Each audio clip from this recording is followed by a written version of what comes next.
Hello दोस्तों, मैं अमन। आज हम लोग डिस्कस करने वाले हैं अपना चैप्टर 4 जिसका नाम है मानव रोग, और इसका पार्ट 1 पहले आ चुका है। आज हम डिस्कस करने वाले हैं पार्ट 2। ठीक है। और ये जो है वो सिर्फ और सिर्फ एक प्रैक्टिस सेशन है। ठीक है। अगर आप लोग मुझसे कहेंगे तो इसका जो डिटेल में जो सारे चैप्टर जो है वो डिटेल में भी मैं आपको पढ़ा सकता हूँ। ठीक है। तो फिलहाल तो ये प्रैक्टिस सेशन है, तो इसमें हम ज़्यादा डिस्कस नहीं करेंगे।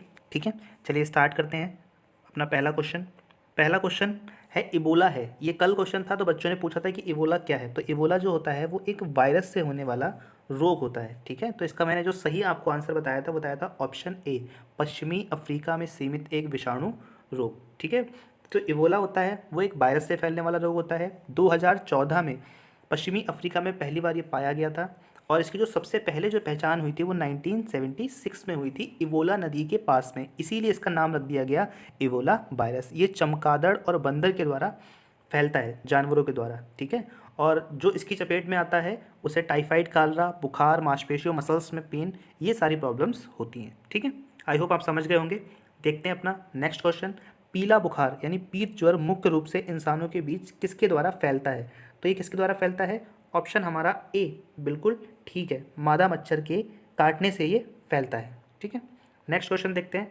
अगला क्वेश्चन है, रोगों को फैलाने वाले कीड़ों को क्या कहते हैं? तो जिन कीड़ों के द्वारा रोग फैलता है उनको हम क्या कहते हैं? वेक्टर या फिर वाहक बोलते हैं। ठीक है। अगला क्वेश्चन है हमारा, एक जीवाणु संबंधी रोग है, तो इनमें से कौन सा रोग ऐसा है जो बैक्टीरिया के द्वारा फैलता है? ठीक है।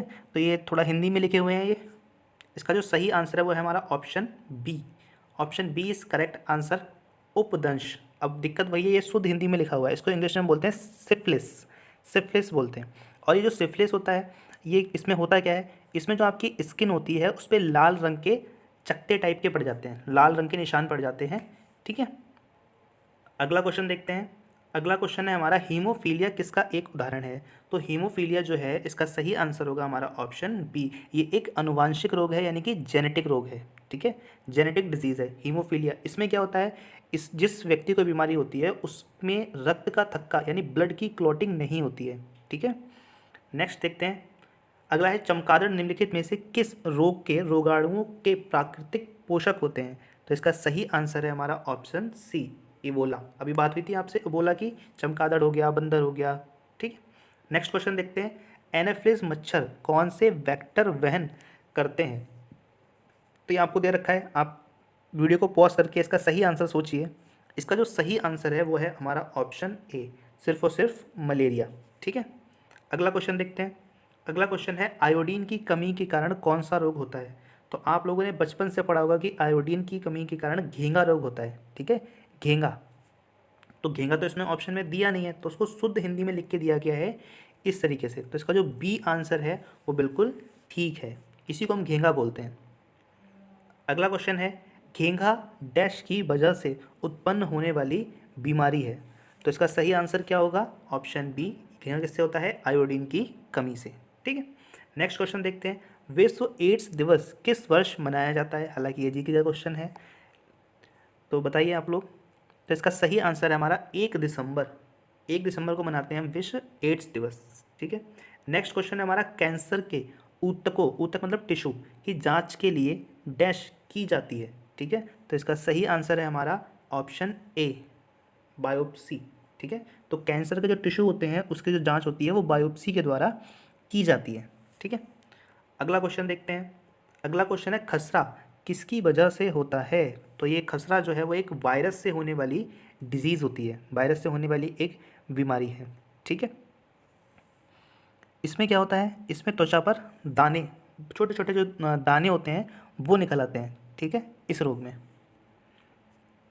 अगला क्वेश्चन देखते हैं। मवेशियों में, मवेशी मतलब जानवर, मवेशियों में मुख और पैरों के रोग किसके कारण होते हैं? तो इसका सही आंसर है हमारा ऑप्शन सी, वो भी किसकी वजह से होते हैं? विषाणु की वजह से होते हैं। विषाणु यानी कि वायरस की वजह से होते हैं। ठीक है। नेक्स्ट क्वेश्चन देखते हैं। पश्चिम ब्लॉट डैश के लिए नैदानिक परीक्षण होता है। ठीक है। थोड़ा हिंदी में लिखा हुआ है तो आप लोग थोड़ा थोड़ा एडजस्ट करना। ठीक है। इसका जो सही आंसर है वो है हमारा ऑप्शन सी, HIV। ठीक है। Option C, HIV। ये जो पश्चिमी ब्लॉट लिखा हुआ है इसकी जगह होना चाहिए वेस्टर्न ब्लॉट टेस्ट। ठीक है। वेस्टर्न ब्लॉट टेस्ट जो होता है वो किसके लिए किया जाता है? वो HIV एड्स के लिए किया जाता है, उसकी पहचान के लिए। ठीक है। और एक नाम आप लोगों ने और सुना होगा इसके लिए, एलिसा टेस्ट, ठीक है। तो एलिसा और वेस्टर्न ब्लास्ट टेस्ट जो होता है ये दोनों ही किए जाते हैं HIV की जांच के लिए, ठीक है। नेक्स्ट क्वेश्चन देखते हैं, ट्यूबरक्लोसिस के विरुद्ध मुख्यतः कौन सी वैक्सीन का प्रयोग किया जाता है, ठीक है। तो इसके लिए कौन सी वैक्सीन का हम इस्तेमाल करते हैं, तो इसका सही आंसर है हमारा ऑप्शन ए, BCG का इस्तेमाल करते हैं, ठीक है। आइए देखते हैं अगला क्वेश्चन। अगला क्वेश्चन है हमारा कि तपेदिक डैश की बीमारी है, तो तपेदिक किसकी बीमारी है, फेफड़ों की, ठीक है। ट्यूबरक्लोसिस हिंदी में बोलते हैं इसको तपेदिक, ठीक है। नेक्स्ट क्वेश्चन देखते हैं। नेक्स्ट क्वेश्चन है हमारा, निम्नलिखित में से किसकी उच्च स्तर में उपस्थिति से मधुमेह रोग हो जाता है, ठीक है। तो किस चीज़ के ज़्यादा होने से डायबिटीज़ जो होती है वो हो जाती है, तो इसका सही आंसर है हमारा ऑप्शन सी, अगर ग्लूकोज ज़्यादा हो जाएगा तो क्या होगी, डायबिटीज़ होगी, ठीक है। नेक्स्ट क्वेश्चन देखते हैं। अगला क्वेश्चन है, सिरोसिस रोग शरीर के किस अंग को प्रभावित करता है, तो सिरोसिस किसको प्रभावित करता है, हमारा ऑप्शन बी यानी कि जिगर, ऑप्शन बी यानी कि जिगर। अब जिगर क्या होता है, जिगर का मतलब होता है लीवर, लीवर को ही हम लोग क्या कहते हैं, जिगर कहते हैं, ठीक है। चलिए देखते हैं अगला क्वेश्चन, निम्नलिखित में से कौन सा पथरी के गठन का कारण नहीं है, तो पथरी किस कारण से नहीं होती है, आप चारों ऑप्शन पढ़ के देखें तो इसका ऑप्शन ए हमारा बिल्कुल ठीक है, क्योंकि आपको पता होगा जब भी पथरी हो जाती है तो डॉक्टर कहता है कि अधिक से अधिक पानी पिएं, ठीक है। आइए देखते हैं नेक्स्ट क्वेश्चन, स्लीप एप्निया सोते समय डैश से संबंधित है, तो ये किस चीज़ से संबंधित है भाई, सोते समय। चार ऑप्शन आपको दे रखे हैं, तो हमारा ऑप्शन आंसर है हमारा ऑप्शन सी, खराटे मारना, ठीक है। तो सोते समय जो खराटे मारते हैं उसको हम बोलते हैं स्लीप एप्निया। देखते हैं नेक्स्ट क्वेश्चन, जल में पाए जाने वाले इनमें से कौन से प्रदूषकों से मिनी माता रोग होता है, ठीक है। तो इसका जो सही आंसर है हमारा वो है हमारा ऑप्शन बी यानी कि मिथाइल मरकरी, ठीक है। ऑप्शन बी हमारा बिल्कुल करेक्ट है, मिथाइल मरकरी। अगला क्वेश्चन हमारा, ऑस्टियोपोरोसिस किस रोग से संबंधित होता है, तो इसका सही आंसर है हमारा ऑप्शन ए, हड्डियों के रोग से, हड्डियों के रोग से, ठीक है। ये हमारी बोन से रिलेटेड होता है, ठीक। इसमें क्या होता है, जो हमारी हड्डियाँ होती हैं वो बहुत ज़्यादा कमज़ोर हो जाती हैं और फ्रैक्चर होने का खतरा बढ़ जाता है। अगला है, निमोनिया डैश की सूजन के कारण होती है, तो निमोनिया किसकी सूजन के कारण होती है, ऑप्शन बी हमारा फेफड़े। तो जो हमारे लंग्स होते हैं, आपको पता होगा निमोनिया इफेक्ट कहाँ करती है, लंग्स पे करती है। नेक्स्ट क्वेश्चन है हमारा, जब मनुष्य शरीर का तापमान सामान्य शारीरिक तापमान से लगभग 2 से 3.5 डिग्री फ़ारेनहाइट कम हो जाता है तो इस स्थिति को कैसे मापा जाता है, तो इसका सही आंसर है हमारा ऑप्शन बी, हाइपोथर्मिया, ठीक है। हाइपोथर्मिया, इसको हिंदी में हम लोग बोलते हैं अल्पताप, अल्पताप मतलब टेम्परेचर कम हो जाना, ठीक है। अगला क्वेश्चन है हमारा, सामान्यतः निम्नलिखित में से कौन सा कैंसर का कारण नहीं है, तो कैंसर का कारण कौन सा नहीं है, चार ऑप्शन दिए आप पढ़ें। ऑप्शन हमारा डी कैंसर का कारण नहीं होता है, ट्रांसमिशन, ठीक है। ये जो है वो कैंसर का कारण नहीं है।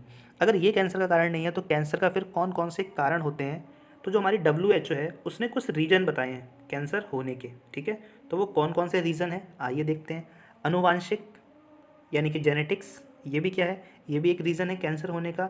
पर्यावरणीय कारक यानी जो हमारे एनवायरनमेंट में जो भी चीज़ें हैं उसकी वजह से। एज से संबंधित, खराब आहार यानी खराब खाना खा रहे हैं, इन्फेक्शन, खराब प्रतिरक्षा का मतलब होता है इम्यून, अगर हमारा इम्यून सिस्टम खराब है तो। दवाएं एवं चिकित्सा उपचार, कोई हम दवा खा रहे हैं या कोई हम इलाज करा रहे हैं उससे भी हो सकता है। सूजन संबंधी विकार, ठीक है। तो ये 8 रीजन जो है वो WHO ने हमको दे रखे हैं, तो इनको आप याद कर लें, ठीक है, क्योंकि हो सकता है किसी और ऑप्शन में किसी और क्वेश्चन में किसी और तरीके से आपसे वो पूछ ले, ठीक है। चलिए देखते हैं हम अगला क्वेश्चन। अगला क्वेश्चन है, थ्रोम्बोसिस डैश की बीमारी है, थ्रोम्बोसिस, ठीक है। तो ये किससे संबंधित होती है, ऑप्शन बी यानी कि ब्लड। तो ये ब्लड से संबंधित एक बीमारी होती है, ठीक है। इसमें क्या होता है, जो हमारी वेंस होती हैं उसके अंदर ब्लड जम जाता है, जिससे कि जो वेंस होती हैं वो ब्लास्ट हो जाती हैं, फट जाती हैं, ठीक है। नेक्स्ट चलिए देखते हैं अगला क्वेश्चन, जीका वायरस किसके द्वारा मनुष्यों में संचरित होता है, तो इसका सही आंसर है हमारा ऑप्शन बी यानी कि मच्छर, ठीक है। तो जो जीका वायरस होता है ये एक वायरस है जो मच्छर के काटने से फैलता है, ठीक है। और इस वायरस की वजह से होता क्या है, अंधापन हो जाता है, लीवर से जुड़ी समस्याएं हो जाती हैं, और जो प्रेग्नेंट वुमेन्स होती हैं उनके जो बच्चे होते हैं उनका जो हेड होता है, उनका जो सर होता है, उसका जो विकास होता है वो रुक जाता है। ठीक है, बच्चे के सर का जो विकास होता है वो रुक जाता है इस वायरस के द्वारा। ठीक है, चलिए आगे बढ़ते हैं, अगला क्वेश्चन देखते हैं। DPT वैक्सीन में P किससे संबंधित है, यानी जो P है इसका मतलब क्या है? तो इसका जो सही आंसर होगा वो है हमारा option B is the correct answer. ठीक है, अगला क्वेश्चन देख, निम्नलिखित में से अन्य से एकदम भिन्न को चुने, चेचक, खसरा, बुखार और मस्तिष्क ज्वर। तो इसमें तीनों में से अलग कौन सा है? हमारा ऑप्शन डी यानी कि मस्तिष्क ज्वर। तो मस्तिष्क ज्वर जो है वो अलग कैसे है? चेचक हो गया, खसरा हो गया या फिर बुखार हो गया, ये आपके होते हैं वायरस से। ठीक है, ये आपके वायरस से होने वाले रोग हैं। ठीक, और ये जो मस्तिष्क ज्वर होता है ये आपका वायरस से नहीं होता है। ठीक है, ये किससे होता है? जो आपकी मेम्ब्रेन्स होती हैं, झिल्लियाँ जो होती हैं उसमें सूजन आ जाती है, उसकी वजह से ये होता है। ठीक, नेक्स्ट क्वेश्चन देखते हैं। अगला क्वेश्चन है हमारा, कीमोथेरेपी पद्धति से उपचार किया जाता है। तो कीमोथेरेपी से किसका इलाज किया जाता है? ऑप्शन हमारा सी बिल्कुल करेक्ट है, यानी कि कैंसर। तो जो कैंसर होता है इसका इलाज किया जाता है। ठीक है, नेक्स्ट क्वेश्चन देखते हैं। अगला क्वेश्चन है हमारा, चेचक यानी कि चिकन पॉक्स किस वायरस के कारण होती है? तो इसका सही आंसर है हमारा ऑप्शन बी, वेरिसेला। तो वेरिसेला एक वायरस होता है, इसके द्वारा ही चिकन पॉक्स होती है। इसमें तेज बुखार आता है, जलन, बेचैनी और शरीर पे लाल रंग के दाने पड़ जाते हैं। ठीक है, नेक्स्ट क्वेश्चन देखते हैं। नेक्स्ट क्वेश्चन है, OTC दवा क्रोसिन एक दवा है। ठीक है, तो इसका सही आंसर क्या है? हमारा ऑप्शन सी, दर्दनाशक। तो एक जो क्रोसिन है वो कैसी दवा है? वो एक दर्दनाशक और ज्वरनाशक, यानी कि पेन को कम करती है और आपके फीवर को कम करती है। हमारा मेलियोडोसिस क्या है? तो ये क्या है? ये हमारा एक संक्रामक रोग है। ठीक है, संक्रामक रोग वो होते हैं जो फैलते हैं। तो ये किसी प्रोटोजोआ के द्वारा होता है या किसी बैक्टीरिया के द्वारा होता है, वायरस के द्वारा होता है। ठीक है, इसमें क्या होता है? लीवर में इन्फेक्शन, लंग्स में इन्फेक्शन। ठीक है, नेक्स्ट क्वेश्चन देखते हैं। अगला क्वेश्चन हमारा, कौन सी बीमारी दिल से संबंधित नहीं है? तो दिल से संबंधित कौन सी बीमारी नहीं है? ऑप्शन हमारा सी, यानी कि डिप्थीरिया। तो जो डिप्थीरिया है वो हमारे हार्ट से संबंधित नहीं है। ठीक है, डिप्थीरिया किससे संबंधित होता है? ये हमारे गले से संबंधित होता है। ठीक है, नेक्स्ट क्वेश्चन देखते हैं। अगला क्वेश्चन हमारा, मानव में बैक्टीरिया के संक्रमण का सबसे आम इलाज क्या है? तो इसका आंसर है हमारा ऑप्शन सी, यानी कि एंटीबायोटिक्स। ठीक है, बैक्टीरिया का सबसे आम इलाज क्या है? एंटीबायोटिक्स। ठीक, नेक्स्ट क्वेश्चन देखते हैं। अगला क्वेश्चन है हमारा, हाल ही में मिट्टी में बैक्टीरिया संवर्धन की एक नई विधि का प्रयोग करके खोजी गई नवीनतम एंटीबायोटिक कौन सी है, जिसे दवाओं के प्रति बढ़ती प्रतिरोध से लड़ने में मदद करने की उम्मीद है? तो इसका सही आंसर है हमारा ऑप्शन ए, टिक्सोवैक्टीन। टिक्सोवैक्टीन। ठीक है, इसको आप याद लगाइए। तो ये चार चीज़ें लिखी हुई हैं आपके सामने, कॉमन कोल्ड, रिंगवार्म। ठीक है, इन चारों को पढ़िए, चार ऑप्शंस को पढ़िए और सोचिए इसका सही आंसर क्या है। तो इसका जो सही आंसर है वो है हमारा ऑप्शन सी, ये सभी संक्रामक हैं। संक्रामक यानी कि फैलने वाले हैं। ठीक है, कॉमन कोल्ड क्या होता है? नॉर्मल जुकाम होता है, इसे आप जानते ही हैं। रिंगवॉर्म क्या होता है? ये दाद होता है, दाद, खुजली वगैरह जो हो जाती है। ठीक है, अगला है कंजक्टिवाइटिस। कंजक्टिवाइटिस ये क्या होता है? जो हम लोग बोलते हैं आँख आ जाना, कहते हैं कि आँखें आ गई हैं। आप लोगों ने देखा होगा लोग चश्मा लगा लेते हैं जब आँखें आ जाती हैं। ठीक है, और वो क्यों लगाते हैं चश्मा? ताकि वो दूसरों को ना फैले। ठीक है, तो ये वही है। चौथा है हमारा काली खांसी। ठीक है, वॉल्पिंग कफ को बोलते हैं हम काली खांसी। तो आप समझ गए होंगे सभी रोगों के बारे में, और ये सभी के सभी कैसे हैं? चारों फैलने वाले होते हैं, संक्रामक होते हैं। ठीक है, अगला क्वेश्चन देखते हैं। आम तौर पर बढ़ांगता यानी कि कलर ब्लाइंडनेस क्या है? तो कलर ब्लाइंडनेस जो होती है इसका सही आंसर है हमारा ऑप्शन ए, ये भी एक जेनेटिक डिजीज़ होती है, जेनेटिक टाइप की डिजीज़ होती है जो आपको अपने माता पिता से मिलती है। अगला क्वेश्चन देखते हैं हमारा। अगला क्वेश्चन है हमारा, एपिडेमियोलॉजी क्या है? चारों ऑप्शन आप पढ़िए, मिलते हैं आंसर के साथ। आई होप आपने पढ़ लिए होंगे चारों ऑप्शन। इसका जो सही आंसर है वो है हमारा ऑप्शन ए, बड़ी आबादी में रोग की घटना एवं उनके प्रसार का अध्ययन। तो इसी को हम क्या कहते हैं? एपिडेमियोलॉजी। ठीक है, नेक्स्ट क्वेश्चन है हमारा, RMAB दवा अपने, ये जो RMAB है इसका मतलब है रैविज ह्यूमन मोनोक्लोनल एंटीबॉडी। ठीक है, दवा अपने वर्ग में दुनिया की पहली तेजी से काम करने वाली दवा जल्द ही भारत में लॉन्च होने वाली है। यह दवा किस बीमारी के काम आती है। ठीक है, तो मैंने आपको इसकी फुल फॉर्म में ही बता दिया है। रेबिज आ रहा है तो ये किस में आएगी, रेबिज के काम में आएगी। रेबिज क्या होता है, डॉग कुत्ता जब काट लेता है, कुत्ते के काटने से रेबिज बीमारी होती है। ठीक है, नेक्स्ट क्वेश्चन हम देखते हैं। अगला क्वेश्चन है हमारा, चश्मे से ठीक नहीं किया जा सकता। तो आप लोगों ने पढ़ा होगा, ये शुद्ध हिंदी में लिखा हुआ है जरा दृष्टि दोष, दीर्घ दृष्टि दोष, निकट दृष्टि दोष। एक्चुअली ये विज्ञान की भाषा में इनको हम बोलते हैं मायोपिया, हाइपरमेट्रोपिया। ठीक है, इस तरीके से। तो इलाज किसका नहीं हो सकता चश्मे से, तो इसका सही आंसर है हमारा मोतियाबिंद। ठीक है, मोतियाबिंद का इलाज चश्मे से नहीं हो सकता, उसका ऑपरेशन होता है। अगला क्वेश्चन हमारा, HIV की फुल फॉर्म क्या है। ठीक है, तो आप पढ़िए, चारों ऑप्शन आसान है ये। ऑप्शन डी हमारा आंसर बिल्कुल ठीक है। अगला क्वेश्चन देखते हैं। अगला क्वेश्चन है, निम्नलिखित में से किस व्यक्ति ने पोलियो का टीका विकसित किया था। तो पोलियो की वैक्सीन किसने बनाई थी, इंपॉर्टेंट भी है और आसान भी है। इसका सही आंसर है हमारा ऑप्शन बी। अगला क्वेश्चन है, निम्नलिखित में से कौन सा कृमि हाथी पांव का कारण होता है। तो इसका सही आंसर है हमारा option C. Option C is correct answer इसका। अगला क्वेश्चन है, यौन संक्रमित बीमारी नहीं है। तो ये जो चार ऑप्शन दे रखे हैं, इसमें से यौन संक्रमित बीमारी कौन सी नहीं है, हमारी ऑप्शन सी करेक्ट आंसर है। ये एक फंगस से होने वाली बीमारी है। ठीक है, ये यौन संबंधित बीमारी नहीं है। बाकी जो तीन आपको दे रखी है, ये तीनों की तीनों आपकी यौन संबंधित बीमारी हैं। अगला क्वेश्चन देखते हैं। अगला क्वेश्चन है हमारा, कालाजार के लिए उत्तरदायी जीवों की उत्पत्ति का कारण क्या है। तो इसका जो सही आंसर है वो है हमारा ऑप्शन ए, अधोमुखी युग्मक विखंडन। ठीक है, ये जो बीमारी होती है ये एक परजीवी के द्वारा होती है। ठीक है, एक परजीवी होता है और इससे होता क्या है, इससे जो हमारा इम्यून सिस्टम होता है, इम्यून सिस्टम पे इफेक्ट पड़ता है। अगला क्वेश्चन है हमारा, हेमोफीलिया। हेमोफीलिया क्या है, हेमोफीलिया या फिर हीमोफीलिया क्या है। तो चारों ऑप्शन दे रखे हैं, इनको आप ध्यान से पढ़ें।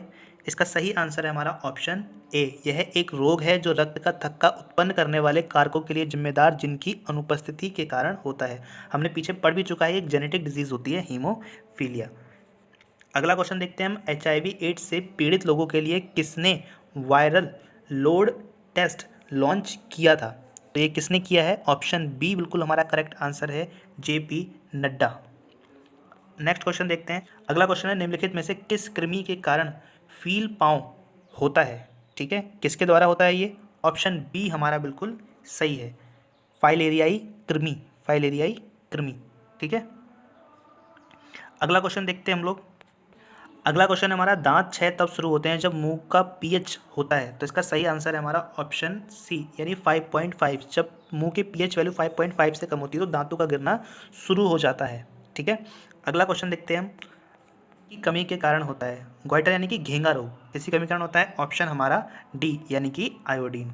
नेक्स्ट क्वेश्चन है हमारा, मलेरिया को के प्रयोग द्वारा ठीक किया जा सकता है। तो मलेरिया के लिए क्या इलाज है भाई, ऑप्शन हमारा डी यानी कि कुनैन। ठीक है, नेक्स्ट क्वेश्चन है हमारा, मलेरिया को डैश से प्राप्त दवा से ठीक किया जा सकता है। तो अभी हमने पढ़ा था कुनैन, तो कुनैन जो होता है वो किससे मिलता है, हमारा ऑप्शन हमारा ए यानी कि सिनकोना। तो जो सिनकोना वृक्ष होता है उससे। ठीक है, ये इलाज में किया जाता है। तो इसका ऑप्शन हमारा सी बिल्कुल करेक्ट आंसर है, एंटासिड। ठीक है, एंटासिड। अगला क्वेश्चन देखते हैं। अगला क्वेश्चन है, कौन से जीव संक्रामक रोगों के कारण होते हैं। ठीक है, तो इसका जो सही आंसर है वो है हमारा ऑप्शन सी यानी कि विषाणु, वायरस। तो ये जो जितनी भी संक्रामक यानी फैलने वाली बीमारियां होती हैं वो किसके द्वारा होती हैं, वायरस के द्वारा होती हैं। जैसे अभी कोरोना वायरस चल रहा है, फैलता है। अगला क्वेश्चन है, निम्नलिखित में से कौन सा दाद का कारण है। तो जो दाद होता है वो किसके द्वारा होता है, ऑप्शन बी यानी कि फफूंदी के द्वारा। ठीक है, फंगस के द्वारा। अगला क्वेश्चन है हमारा, एंटीबायोटिक क्या है। तो इसका आंसर है हमारा ऑप्शन सी, फफूंद और फफूंद जैसे जीवों से तैयार की गई दवाई। ठीक है, अगला क्वेश्चन देखते हैं। अगला क्वेश्चन है, पोलियोमाइलाइटिस की वजह से होता है, किस वजह से होता है। ठीक है, तो इसका आंसर है हमारा ऑप्शन ए यानी कि विषाणु। ठीक है, अब ये क्या होता है आप लोग खुद से ढूंढें इसको। ठीक है, क्योंकि यहाँ पे हम सिर्फ ऑब्जेक्टिव क्वेश्चन डिस्कस कर रहे हैं तो इसमें हम ज़्यादा डिटेल में नहीं जा सकते। ठीक है, अगर आप लोग कहेंगे तो मैं इसकी पूरी हर डिजीज़ की पूरी थ्योरी वाइज आपको पढ़ा दूंगा। ठीक है, अगला क्वेश्चन है, घाव से निकलने वाले सफ़ेद द्रव को क्या कहा जाता है। तो इसका सही आंसर है ऑप्शन सी। अगला क्वेश्चन है, सूखा रोग निम्नलिखित में से किसे प्रभावित करता है। तो इसका सही आंसर है हमारा ऑप्शन सी, कंकाल तंत्र को। ठीक है, अगर आपने वीडियो को यहाँ तक देख लिया है तो आपका बहुत बहुत धन्यवाद। चैनल को आप सब्सक्राइब कर लें और बेल आइकन को हिट कर दें। ठीक है, मिलते हैं नेक्स्ट वीडियो के साथ। Bye bye. जय हिंद, जय भारत।